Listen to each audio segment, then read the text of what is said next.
Welcome back to Public Affairs on Peach. I'm Gurveer Dinsa. As more people speak out against sexual harassment in the workplace, we're asking why it's often so difficult for women to get justice.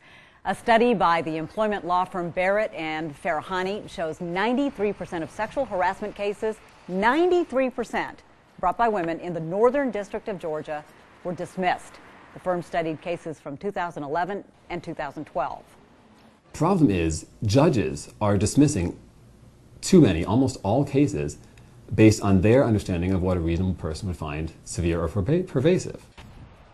Attorney Benjamin Stark says he sees better results when multiple victims are willing to support each other, similar to what we've seen with the alleged victims of Bill O'Reilly and Harvey Weinstein. So we want to continue our conversation with attorney Amanda Farahani. A study by your firm showed 93% of discrimination cases in the Northern District that were dismissed. Yes.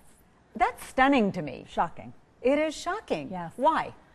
So the federal judges are putting themselves in the positions of the juries and making decisions on cases that really should be made by juries themselves as opposed to by the judges. Mm-hmm. And they're saying they're creating a hierarchy of cases that they say you have to jump through before you can get your case to a jury. So in other words, what does that mean? You just have to have more, right? More, So more women, more, you know, whatever it is. More harassment, more severe harassment, more pervasive harassment. If I'm a woman who's dealing with that in a workplace, you know, that makes me say, why? Why do I want to put myself in that position? You know, and I can see that. One of the things that we do is we use different ways of getting at the cases and different laws rather than the federal laws to help people that are sexual harassment victims. But people need to demand justice in the federal court system as well. But it doesn't. Don't women? Do you find women a little more reluctant when they see numbers like that to say, "Wow, if my case is just going to get dismissed, then." Right. Well, and the other side of it is there are cases that settle before the judges have that opportunity. Okay. And a lot of times those are the stronger cases, but a lot of times the cases need to be heard by a jury, and so people are saying, "I want to go and have my day in court." And so that's the time that the judges really need to be allowing these cases to go forward. I touched on it with Brad Dozier just a little bit, and that is, you know, sometimes the accuser is made to be the bad guy. Right. You know, you don't want to be labeled as the, I hate to say this, but like the office slut. You know, I mean, it's that kind of, that's an awful way to put it. But often that is the kind of portrayal that is put out there. It's called the slut and nut defense. It is. So you are either wanted it or you are crazy and it didn't happen. And that's how you defend a sexual harassment case. You know, and that's difficult because that's putting the onus back on the woman as opposed to where it needs to be, which is the guy that's doing this behavior over and over and over again. It's never just once.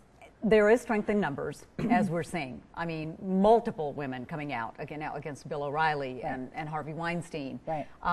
Do you find that women, that encourages, cases like that encourage women to support each other? Yes, yes, but there's always that first person. Right. So that first person needs to step out before anyone else can. So before you know that there's a group of people, you've got to be the one to step up and say something. And, you know, we've been talking about women, but it deals men too. Men too. Men too. Yeah. You know, less frequently, but we're seeing more and more male-on-male harassment, and even every now and then some women-on-men harassment. So what is your advice to a man, a woman, anybody who may be dealing with something like this? Right. Step forward, talk to somebody, be it to somebody in the HR, somebody in the company, a lawyer. You know, get advice about how to deal with this and document it. You know, document what's happening to you, and also record. We're allowed in the state of Georgia to make tape recordings of other people, so it's always really effective evidence. Is there a difference? I mean, we talked about the 93%. We said that was a high number.